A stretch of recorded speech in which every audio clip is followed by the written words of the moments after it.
देखिए, अभी एसआईआर में जो पहला चरण था, जो एनुमरेशन पीरियड है, वो 4 नवंबर से चल रहा है, 4 दिसंबर तक की ये समयावधि है। तो इसमें सबसे पहले जो गणना प्रपत्र है, वो प्रत्येक मतदाता का जो एक प्रपत्र है उसको बीएलओ को जाके उसका वितरित करना था। उसके बाद में मतदाता को संबंधित जो अपना गणना प्रपत्र है उसको भर के बीएलओ को उपलब्ध कराना था, जमा करना था। और उसके बाद में बीएलओ के द्वारा उस गणना प्रपत्र की फीडिंग बीएलओ ऐप के माध्यम से की जानी थी।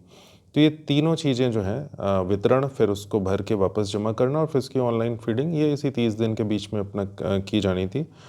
तो वितरण में स्वाभाविक तौर पे थोड़ा समय लगता है, सभी मतदाताओं को उपलब्ध कराना, फिर थोड़ा संकोच रहता है भरने में, क्या भरना है, विवरण कहाँ से लेना है, उसमें थोड़ा समय लगता है स्वाभाविक तौर पे। फिर उसको बीएलओ को उपलब्ध कराना और उसकी फीडिंग करना। तो ये अब तीसरा चरण जो हमारा था, बीएलओ को वापस उपलब्ध कराना और फीडिंग का, अब इसमें रफ्तार आई है और काफ़ी तेज़ी से बीएलओ ऐप के माध्यम से इसकी फीडिंग की जा रही है। सर, अभी तक कितने परसेंट आंकड़े मतलब कलेक्ट कर लिए हैं? संख्या काफ़ी अधिक है, चूँकि परसेंटेज हर समय वो चेंज हो रहा है और विधानसभा वार इसकी प्रगति काफ़ी अच्छी है। कुल जितने प्रपत्र थे लगभग उसमें 50% के करीब कलेक्ट हो चुके हैं, इनकी फीडिंग हो गई है लगभग। बहुत जगह से ऐसे सूचना मिल रही है कि बीएलओ पहुंच नहीं रहे हैं और उनका फॉर्म नहीं दे पा रहे हैं, चाहे उनको खुद नहीं समझ में आ रहा है। यद्यपि जो संबंधित ईआरओ हैं उनके द्वारा जो विवरण उपलब्ध कराया गया है उसमें वेरी क्लोज टू 100%, लगभग 100% के करीब में वितरण के आंकड़े हैं। यद्यपि इस प्रकार की संभावना या आशंका हो सकती है कि कुछ क्षेत्रों में शायद वितरण न हुआ हो, तो उसके भिन्न कारण हो सकते हैं। हो सकता है मतदाता वहाँ पे अपना कहीं और रहते हों या दिन में वो ड्यूटी पे या अपने कार्य क्षेत्र में चले जाते हों।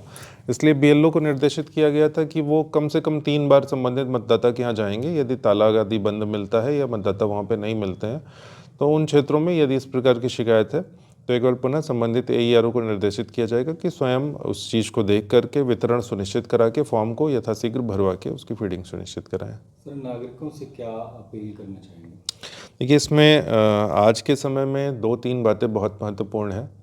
गणना प्रपत्र में जो विवरण है उसको भर के जमा अनिवार्य रूप से कर दें।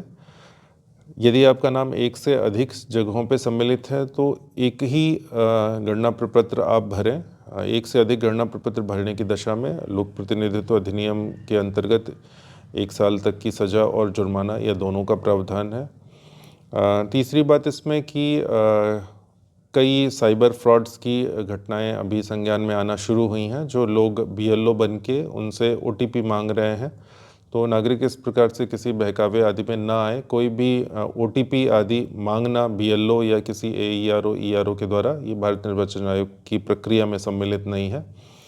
और चौथी और अंतिम बात इस पूरी प्रक्रिया में कि इस जो एनुमरेशन पीरियड है इसमें बीएलओ को कोई भी अभिलेख नहीं देना है। केवल आपको अपना फॉर्म भर के अपने हस्ताक्षर से, अपने आपके परिजन अपने हस्ताक्षर से बीएलओ को वो फॉर्म केवल दे दें। किसी भी प्रकार को कोई अभिलेख इस चरण में नहीं देना है।